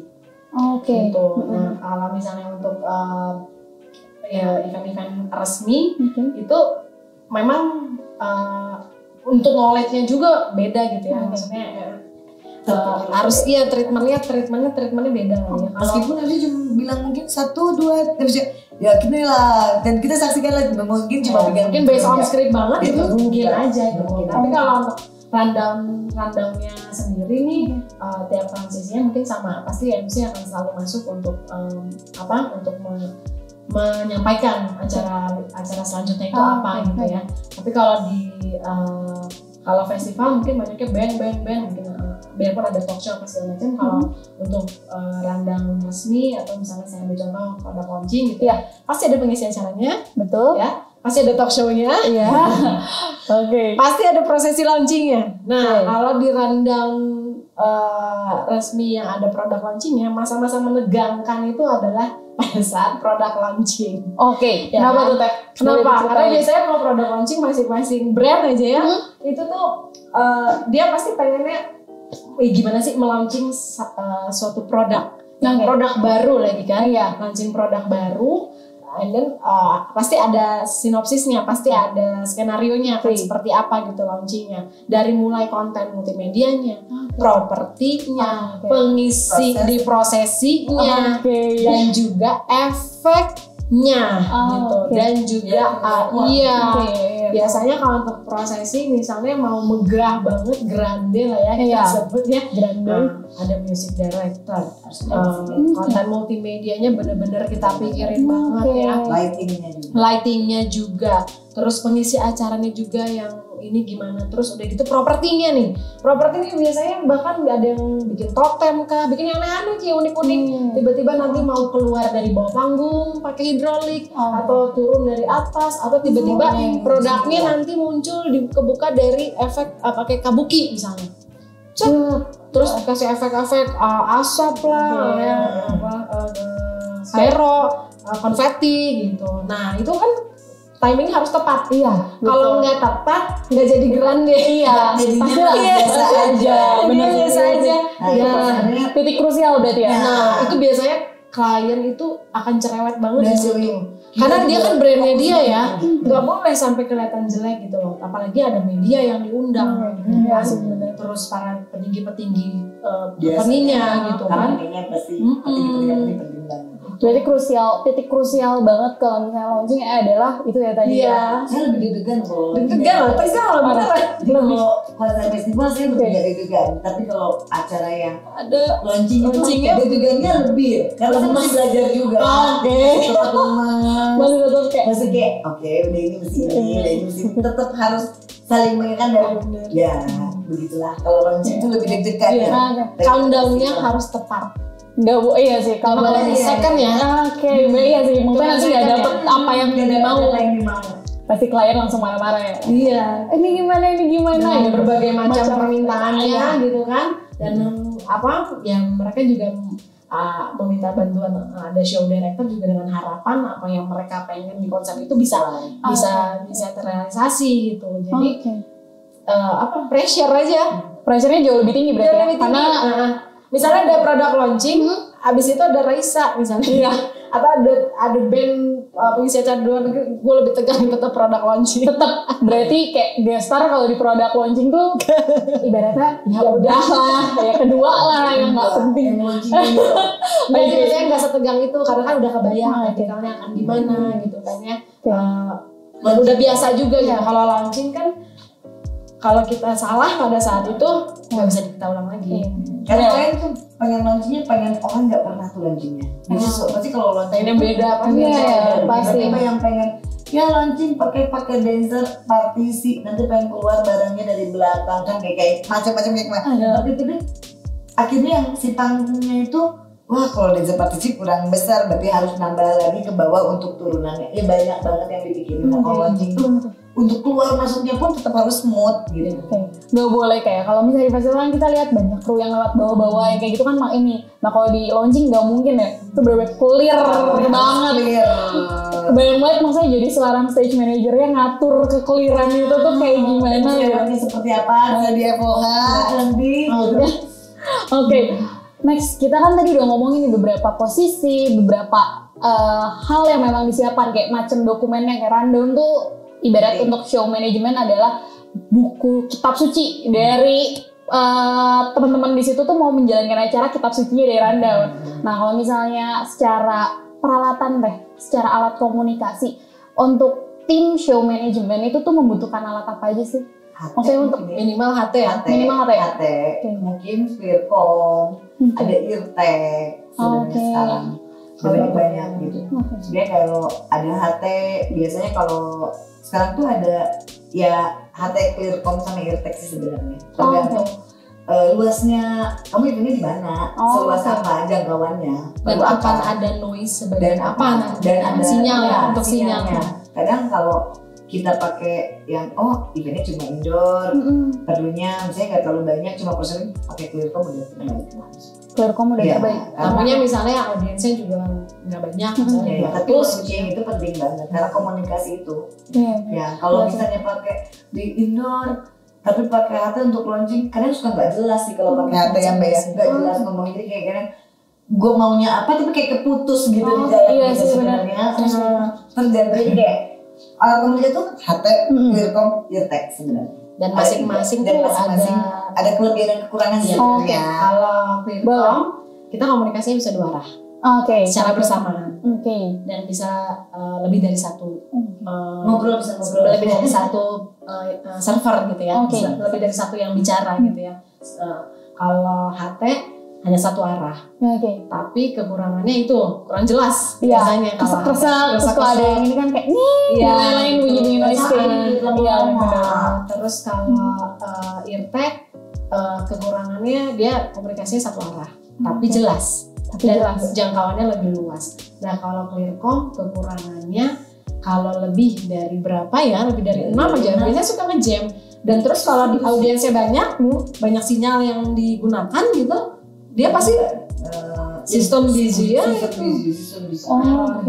Tapi ya sekarang kita lagi nyamannya pakai Irtek. Kalau tanya paling nyaman yang mana? Buat kita ya, buat Basecamp 83 Irtek. Irtek. Kalau misalnya Teteh kan udah sempat ngalamin nih dari 19 tahun, Teteh 14 tahun. Alat komunikasinya baik yang berubah nggak apa? Memang dari dulu ke awal dulu pertama turun event. HT. Dulu HT. HT-nya yang udah pakai headset atau misalnya masih yang Dulu sempet aku pakai HT-nya yang apa ya? Pokoknya jelek banget lah. yang berat banget gitu nggak sih Teh? Enggak, Udah berat cobain. sih enggak, malah kecil dan menurut saya cuma bisa satu channel doang dulu tuh ya. Oke. Nggak bisa ganti-ganti. Sini saya pakai V8. Oke. V8 dulu kan yang udah mulai enak tuh V8 Motorola. Oke. Udah sampai situ. Dulu sempet banget tuh ketika cuma satu channel buat rame-rame. Kebayang. Dulu sempet banget. Aduh pusing. Pusing badan-badan Iya. sih. Tapi terkadang kalau misalnya pakai HT tuh yang nggak pakai headset tuh justru itu juga riskan tuh. Karena kadang ada komunikasi yang jadinya nggak efektif ketika kita pakai HT tapi nggak pakai headset di situasi yang bising ini. Iya, ya. benar. Situasi yang bising ini kadang nggak kedengeran gitu. Oke. Tadi kan udah sempat ngebahas mengenai pertama posisi, definisi secara show management itu apa sih? Terus posisi-posisi yang ada di show management itu apa? Dokumennya apa? Alat-alatnya. Nah, saya mau nanya lebih ke pengalaman nih Teh. Kayak kendala atau selama Teteh pernah berada di divisi show management nih, Teteh sama Teh Irna, Teh Mbe itu pernah punya satu masalah nggak, atau misalnya ada satu kejadian yang itu tuh teringat terus sampai sekarang ibaratnya, oh gue nggak mau lagi nih ngulangin kesalahan gue yang ini gitu. Jadi pembelajaran yang akhirnya membuat Teteh jadi saya sekarang gitu, bisa menjadi seorang yang kalau dibilang mah pernah lah di posisi show director gitu di acara besar. Pernah nggak? Komunikasi ya. Salah istilah, beda istilah. Beda istilah ya bisa, tapi yang maksudnya di sini kan hal apa yang telah lama yang akhirnya jadi kapok nggak mau mengulang Iya. kan sebenarnya. Jadi pembelajaran, malah karena pernah salah ini nggak lagi-lagi nih. Jadi kayak oke, selalu ingat kalau ini tuh nggak boleh gini, ini tuh nggak boleh gini gitu. Kalau saya sih sebenarnya kalau misalnya pakai apa sih pyro gitu-gitu, itu di tempat outdoor itu kadang kan suka nggak nyala nih kabelnya gitu-gitu. Itu yang kalau misalnya itu kan karena penting banget ya. Kalau misalnya sih itu jadi kayak misalnya ada apa ya gimana ya, lebih ke kayak apa ya Mbak ya namanya? Ya karena jangkauannya juga biasanya kontrolnya kan Ini kayak file kontrol harus nggak bisa dicobain kan. Iya, sekali nyala aja. Itu kayak misalnya minta kontrol di EPOH. Kadang-kadang kalau saya ngasih kontrolnya di belakang nih, kayak untuk kayak kontrolnya di stage misalnya, saya ngasih clue, saya baru nyampe 2 kalau udah dipijit kan kayak nggak bareng gitu. Biasanya kontrolnya minta di EPOH gitu, kayak misalnya untuk special effect. Iya, special effect. Oke. Selalu tegang kalau ada special effect. Selalu tegang. Biasanya selalu tegang. Apapun special effect itu ya. Apapun. Oke. Jadi Kemarin yang kabuki juga gitu ya. iya, jadi memang perlu kontrolnya dari EPOH karena ya kadang-kadang kan 1, 2 gitu kan, kayak 3 ngeplay ini sampai itu bisa kayak nggak bareng delay gitu. Itu 1, 2, 3, and then dia baru countdown, jadi baru countdown keempat dia baru play. Iya, biasanya gitu sih. Kalau ada special effect saya minta kontrol ya EPOH. Oke, berarti satu poin kayak part of dari acara kalau misalnya nambah special effect tuh mau nggak mau itu yang jadi titik poin penting ya Bang? Setiap event tuh memang harus ada special effect. Kalau misalnya festival pun untuk yang di start bisa ada special effect. Iya, betul. Dance coffee ya biasanya, tapi biasanya kayak pyro dari atas itu tuh selalu ada gitu. Oke. Ya event corporate tergantung ya di indoor apa outdoor nih. Kalau misalnya indoor tuh biasanya kayak kasih tapi yang dingin ya gitu. Ya minimal konfeti lah ya. Konfeti gitu itu tetap kayak aku sih pengennya kalau bisa itu di EPOH gitu. Karena itu yang bisa diberikan kontrol. Kalau Tembe sendiri gimana nih? Kendala saya, kalau saya komunikasi sih. Komunikasi. Buat saya penting banget itu. Apa namanya? Ketika ada perbedaan persepsi. Ya. Karena perbedaan istilah atau salah sebut, dan itu dampaknya bisa bikin satu acara tuh miss gitu. Oke. Itu jadi pentingnya briefing sebelum, terus kalau misalnya ada perubahan itu mau nggak mau harus bisa terdeliver dengan cepat dan harus sama persepsinya gitu loh. Jangan sampai salah ngomong, jangan sampai salah ini, karena dampaknya nanti buat yang jagain di panggung, misalnya kayak yang kendala komunikasi itu banyak hal ya, bisa jadi mungkin salah sebut atau misalnya perbedaan persepsi atau justru alat komunikasinya yang bikin kita jadi terputus komunikasinya. Nah kalau misalnya udah terputus komunikasinya kayak gitu, wah udah ini udah problemnya, itu udah bisa bikin kacau. Gitu, apalagi kita fokusnya kan selain jaga durasi juga menjaga untuk susunan acara ini tidak ada dead air. Gitu, tidak ada dead air. Kalau misalnya emang sih keras kok feelnya kalau misalnya ada dead air tuh kayak dia mau ada apa ya? Penontonnya pasti begitu ya. Iya, benar. Gitu. Itu dianggap tidak sukses loh. Satu event kalau ada dead air itu kita ya. Dia dead air tuh ibarat kesalahan terbesar. Iya. Oke. Dia penonton pasti ini kenapa ya dia gitu kan? Kayak orang aware gitu. Iya sih. Banget, apalagi kayak untuk jadi seorang penonton gitu, maksudnya memposisikan diri beberapa detik aja berasa kan, apalagi Oke. Tadi kan kita udah bahas nih mengenai materinya, sharing ilmunya dari Teteh, mulai dari secara teorinya, secara lapangannya. Mungkin yang aku mau simpulin sedikit mengenai tim yang memang akan bergabung di show manajemen tuh pasti harus punya jiwa kepemimpinan, itu punya sikap tanggap, peka. 3 sikap ini atau sifat ini yang memang harus dimiliki untuk orang-orang yang atau teman-teman nanti yang di luar yang pengen cobain divisi show manajemen lah ibaratnya. Nah, kita nih kemarin kebetulan udah sempet yang namanya lempar mengenai acara ini nih. Kita kan emang udah promosi sebelumnya teh di Instagram kita tadi. Kita buka open question buat teman-teman yang emang mau nanya nih kira-kira stage management tuh apa? Mungkin kan banyak yang nggak tahu. Nah, kita udah coba kirim. Ada beberapa pertanyaan dari teman-teman yang mau ditanyain. Oke. Ada 5 orang sih teh. Yang pertama dari @zaki_rr. Nah, dia nanyanya kalau festival gimana caranya setting band biar cepat. Maksudnya mungkin karena kan festival multi artis nih teh. Multi artis otomatis yang tadi tempat Teteh bilang juga kayak ada yang namanya GR mungkin, check line itu kan butuh waktu buat masing-masing band. Kira-kira mengatur orang-orang itu supaya tertib tuh gimana? Sebenarnya kan ada jadwal, ada jadwal dia itu variasi. Tapi kan kalau festival sebenarnya kan nggak semuanya harus cek sound. Nah itu ada 2 band gear yang saya bilang, ada 2 band gear atau sampai 3 juga apa, tergantung si ukuran panggung, sama ada racer sebenarnya. Itu agak lebih cepat karena karena settingan yang paling lama di dalam satu band itu kan sebenarnya jam ya. Kecuali kalau dia mainnya akustik. Jadi lebih pakai kahon doang kan ya. Tapi kalau misalnya festivalnya band, festival band itu harus ada racer, harus lebih dari sudah 2 band. Jadi kalau festival terus ada band set, drum tuh kayak spesial, nyala spesial alat yang harus kita perhatikan. Nggak mungkin dia ngeset pas buat gantian posisi dia ngeset drumnya doang udah berapa yang habis. Jadi ya begitu. Band ini setelah pelan, band ini mulai main, ini udah ngeset drum di racer. Ngeset drum di racer kalau di panggung, kalau misalnya kita nonton panggung tuh ada Sarnaville di sebelah panggung itu buat taruh racernya. Di situ mereka udah mulai setting. Mulai band ini dia udah mulai setting si drum sebenarnya. Jadi begitu masuk silang, yang lain kan tinggal ngikutin sebenarnya. Jadi silamnya kesini, yang ini masuk dari sini. Berarti kalau misalnya festival tuh tiap bandnya mungkin punya tingkat toleransi yang lebih tinggi lah ya dibanding konser musik sendiri. Wajib tuh yang harus ditekenin berarti ya ibaratnya. Iya, ditekenin karena kan kalau band itu kita mulai jam berapa, izin polisi nih jam berapa. Kalau misalnya satu band ini molor, satu band ini berusaha untuk lu menghargai band ini karena dengan lu nambah waktu itu sebenarnya ngambil durasinya mereka sebenarnya. Jadi benar-benar yang di akhir tiba-tiba durasi udah habis nggak main.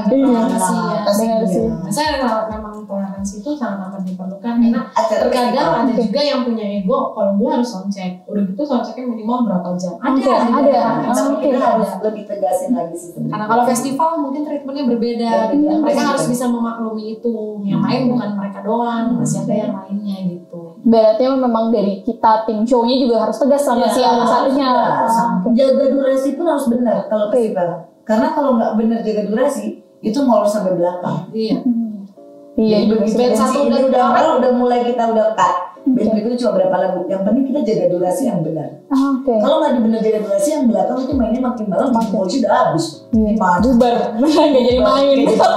Jangan sampai kayak gitu ya. Bener sih, bener. Oke, lanjut mungkin tanya pertanyaan kedua. Yang kedua ini dari Rizky Anea. Pertanyaannya, ada nggak sih masalah sepele yang tapi akhirnya menjadi masalah krusial di event? Ada. Oke, pengalaman Teh Mbak gimana nih? Salah yang tadi sama persepsi. Misalnya kita dengernya si A naikin sekarang siap-siap ya, tapi kita tuh dengernya si B misalnya. Ini rap nih namanya, kita pikirnya si B nih. Si B yang kita naikin, begitu keluar yang dipanggil MC siapa, yang naik siapa. Oke. Atau enggak dia kesalahan sebut nama. Kalau yang sering ini bisa gini, misalnya, oke siap-siap ya, maksudnya siap-siap di sebelah panggung sebenarnya belum masuk, tapi kadang-kadang udah dimasukin, itu juga bahaya. Iya benar.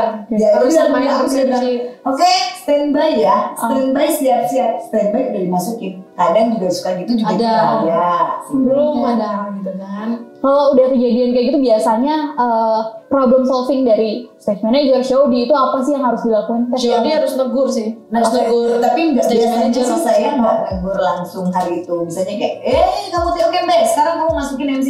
Maksudnya karena memang MC-nya jadi nggak misalnya itu kalau harusnya dia standby, MC misalnya masuk. Kadang-kadang kalau misalnya gitu ya, itu bisa saya nyuruh yang lain apa perlu diisi apa. Misalnya apa MC-nya usah masuk, udah keburu band itu. Tapi nyalain sequencernya, misalnya biar nggak dead air.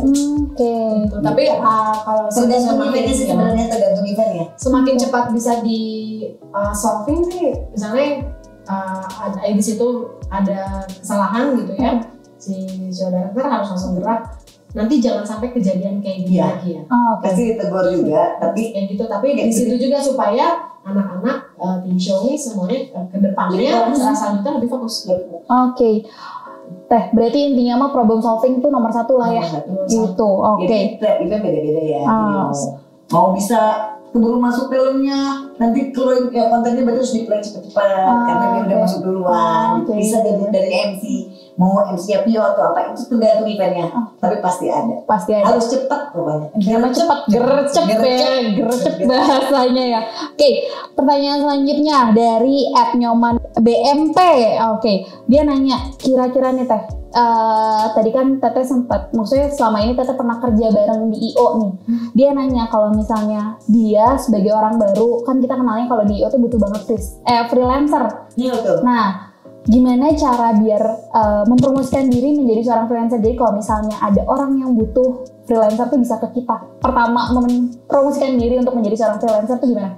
Dulu sih ya, kalau waktu aku dari DIO, biasanya nyari volunteer deh. Oke, awalnya volunteer. Biasanya kalau DIO itu nyari yang murah ya. Waktu saya kerja, kita ngomongin saya kerja ya, nyari volunteer. Biasanya tuh bisa ngirim CV volunteer gitu di awalnya, mungkin biar kenal dulu dan mungkin dari situ dia harus memperlihatkan kinerja yang baik ya. Dengan gitunya mah dengan sendirinya Mbak ya. Kalau nggak perlu promosi mungkin ya Mbak. Gimana Mbak kalau promosi? Kalau dari Rio sendiri promosinya di switch ke ini aja, ke service excellence kali kerjanya all out aja. Dengan lo kerja all out, nanti ada mungkin atasan divisinya atau bahkan yang punya IO-nya atau siapapun yang ada di situ kerjanya bagus sih ya. Ini kayak dia dan nggak nutup kemungkinan bisa menemukan potensi baru. Misalnya saya dapetin baru, sini kayaknya bisa dari sini. Next saya ajak di tempat yang beda lagi, divisinya beda lagi. Oh benar ternyata dia bisa. Intinya kalau promosi mah kita nggak pernah promosi ya, tapi memperlihatkan kerja yang baik sebenarnya. Aja. Etos kerja yang intinya. Gila. Etos kerja lah ya, kayak mungkin harus digarisbawahi. Jadi buat para freelancer atau teman-teman yang mungkin nanti mau jadi freelancer atau volunteer, itu etos kerja. Karena orang pasti ngeliat dari cara kerja dia. Tapi aku mau nanya deh, kan ada dua nih, kita nyebutnya ada freelancer, ada volunteer. Ada perbedaan definisi nggak sih sebenarnya kalau di industri sebenarnya? Kalau freelancer biasanya orang yang memang punya kapasitas atau lebih lebih dia sudah profesional. Kalau volunteer itu orang yang baru belajar biasanya. yang sukarela, tapi dia pun mau belajar ya, mau belajar di situ, tapi dia dengan sukarela untuk membantuin. Yang itu cuma. Tapi kalau freelancer, orang yang memang profesional di situ, di bidangnya gitu maksudnya. Berarti dia sudah punya banyak pengalaman, tapi dia tidak mau bergabung dalam satu perusahaan. Itu sebutannya freelancer. Jadi kalau misalnya yang baru-baru dan mau cari tahu itu kita menyebutnya adalah volunteer. Karena sama-sama ya, dia membutuhkan wadah untuk belajar dan si acaranya butuh tim untuk bantuin eventnya gitu. Dan itu memang volunteer tuh, saya juga awalnya dari volunteer soalnya. Berawal dari volunteer juga. Oke Teh, pertanyaan terakhir nih Teh. Dari Mobi AZHR, dia nanya, ada nggak sih perbedaan tim show dulu sama sekarang? Mungkin lebih ke ini kali ya Teh, lingkup kerja mungkin, atau penyebutan, atau mungkin kalau tim show sekarang kan mungkin ada yang part of EO, ada juga yang memang hirean di beberapa hari sebelum event. Nah itu perbedaannya apa sih Teh? Dari pengalaman Teteh nih 19 tahun sama 14 tahun. Itu yang di highlight tadi. Kalau saya sih sebenarnya kalau penamaan tim show-nya sendiri itu memang sudah ada dari dulu ya. Cuma mungkin dulu orang belum begitu peka untuk, maksudnya bukan berarti dalam hal begitu peka gimana ya. Jadi dia kayak dulu tuh tim show-nya dianggap ya bisa jadi di bagian dari sebagai IO yang dianggap bukan jadi kayak seorang profesional yang harus menjalankannya gitu aja sih sebenarnya perbedaan. Kalau namanya tim show itu dari dulu juga namanya sama, jobnya juga sama. Cuma memang dulu mungkin orang tidak menjadi nilai penting di satu event gitu sebenarnya. Kalau menurut aku, tapi kalau menurut saya sih perbedaannya kalau dulu orang yang punya konsep, IO-nya juga, and then di hari-hari dia menjadi show director. Nah, mungkin benang merahnya adalah kalau sekarang tim show itu mungkin lebih fokus kan ya. Lebih fokus. Bagiannya lebih fokus. Lebih diperhatikan juga. Terus ya memang jadi dispesialkan, bukan spesialkan juga ya, diharuskan ada sendiri gitu tim show karena orang yang profesional. Iya, karena dengan kemajuan tren dengan event-event yang sekarang itu ternyata memang treatmentnya tidak bisa sama seperti dulu. Ya kan, kalau dulu mungkin satu orang bisa megang kerjaannya banyak, kalau sekarang mungkin jadinya beda ya. Memang harus lebih fokus. Kita juga kan ya biarpun kita nih freelancer ataupun yang biasanya kerja di event itu kan kerja lapangan, tapi kita harus tetap punya budaya kerja. Jadi biar gimana kita harus mengerjakan sesuatu itu dengan jelas job desk kita apa. Gitu. Dan terus supaya kita kerja ini teamwork. Jadi jangan sampai yang kerja cuma satu, sisanya cuma nebeng nama. Jadi teamwork. Jadi kita memang harus kerja sama gitu. Ada part-partnya ya, kerjaannya divisi apa yang harus dikerjain, job desk-nya dia apa, job desk-nya tim show nanti apa, job desk-nya IO nanti bagian-bagiannya ada apa aja gitu. Makanya harusnya lebih jelas sih, karena kan sekarang juga kita udah banyak banget dapat info, dapat update soal event-event di luar negeri ya, gitu kan. Kenapa kita nggak bisa mengadaptasi ke sana? Gitu. Terakhir pertanyaan, ini pertanyaan dari saya sih. Untuk apakah menjadi seorang bagian dari tim show itu tuh panggilan hati ya? Sampai akhirnya Teteh bilang, ini pekerjaan saya gitu. Iya. Setelah dijalani ya. Karena dulu memang passionnya di sini. Karena saya suka gitu, maksudnya dengan kayak ya di balik kesusahan kejumpa balik meeting tapi saya happy menjalannya gitu. Maksudnya ya setelah saya jalanin aja sih sebenarnya kayaknya menyenangkan dan saya suka gitu dengan keruwetannya, dengan anak-anaknya, dengan happy-nya, ketemu banyak orangnya itu, dan kepuasan sebuah event yang berhasil ya. Rasanya beda ya Teh. Maksudnya setelah event ini beres terus berjalan dengan sesuai rencana, itu tuh rasanya puas banget. Rasanya kayak hilang bebannya, kayak gimana sih Teh? Pecah telur. Pecah telur, pecah telur. Tapi jadinya haus lagi untuk upgrade skill, haus belajar lagi, haus belajar terus. Karena jadinya semakin kesini dengan perkembangan yang ada, kita jadi jadi butuh belajar lagi dan pengen belajar lagi dan pengen selalu lebih bagus. Intinya terus belajar, nggak ada kata nggak belajar ya Mas ya, terus bahkan sampai posisinya sekarang lah, ibarat dari 2001 terus belajar karena banyak perubahan. Bener banget perubahan. London aja adaptasi kebiasaan baru. Oh iya, betul, adaptasi ke baru. Bener. Jadi semuanya harus baru, terus belajar. Baru semuanya itu. Betul. Alat-alatnya juga baru. Oke. Nah, teman-teman semuanya pasti bertanya-tanya nih, kita posisinya syutingnya di mana, kita live-nya di mana. Kebetulan dari teman-teman program studi Event and Convention itu kita kerjasama sama Basecamp 83. Nah, yeay. Teh Irna ini salah satu founder nih, founder dari Basecamp 83. Oke, Teh, boleh diceritain nggak sih Basecamp 83 itu apa nih? Mungkin teman-teman di sini juga mau tahu. Basecamp 83 itu sebenarnya tempat apa ya?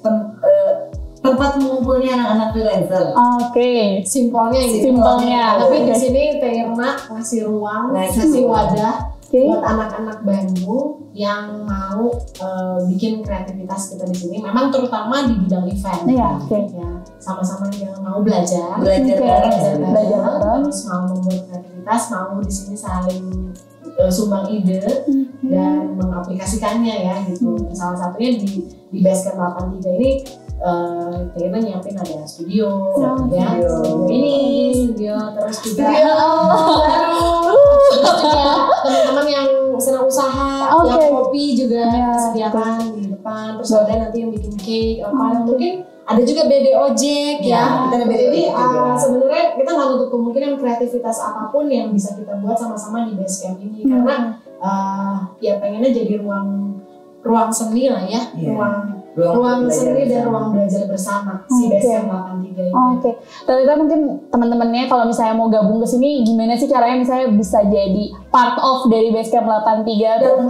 Langsung datang aja. Nah, sebenarnya juga Basecamp itu bukan, maksud di sini kalau ada bilang Iza tuh foundernya Basecamp juga. Basecamp itu punya anak-anak. Saya juga di sini banyak disupport banyak orang gitu. Saya tuh studio ini pun saya dapat support dari ada GP, ada Om Jojo yang support, sebagian support Basecamp ini. Semua isi yang di Basecamp itu support dari para IO dan vendor sebenarnya. Karena saya bukan IO, saya memang mengumpulkan anak-anak. Akhirnya banyak orang yang support sama saya gitu. Jadi kalau Basecamp itu punya anak, bukan. Basecamp punya anak-anak. Kita punya semua. Yuk mau datang ke sini kita belajar bareng karena di sini kita harus belajar bareng-bareng. Saya juga masih belajar, Mbak. Oke, gitu. Buat teman-teman mungkin yang nanti pengen tahu apa sih event lebih lanjut, misalnya mau ketemu sama Teh yang nama TMB, boleh banget ya Teh. Di mana Teh lokasinya? Jalan Wastu Kencana nomor 83 seberang Prodia. Oke, patokannya seberang Prodia, Wastu Kencana ya Teh. Wastu Kencana. Jadi bisa di Google Basecamp 83. Oke. Instagram mungkin Teh. Instagram Basecamp 83 boleh dicek. Oke Teh, dari tadi kita udah ngomongin banyak hal, udah sharing beberapa ilmu, beberapa pengalaman, udah cukup banyak nih tentang stage management. Kayak nggak kerasa juga kita udah di penghujung acara. Kayak kami dari teman-teman panitia, dari teman-teman program studi, dari kampus ngucapin banyak-banyak terima kasih buat Teh Irna, Tembe. Terima kasih udah mau udah mau berbagi ilmunya, ibaratnya sama kita nih yang haus akan ilmu, ibaratnya apalagi mahasiswa-mahasiswa ini gitu. Intinya saya makasih juga buat para teman-teman yang udah mau gabung ngikutin acara dari awal sampai akhir. Saya sebagai moderator pada kesempatan hari ini mengucapkan undur diri. Terima kasih banyak atas kesempatannya kali ini. Terima kasih juga Tete atas waktunya. Sampai jumpa. Bye.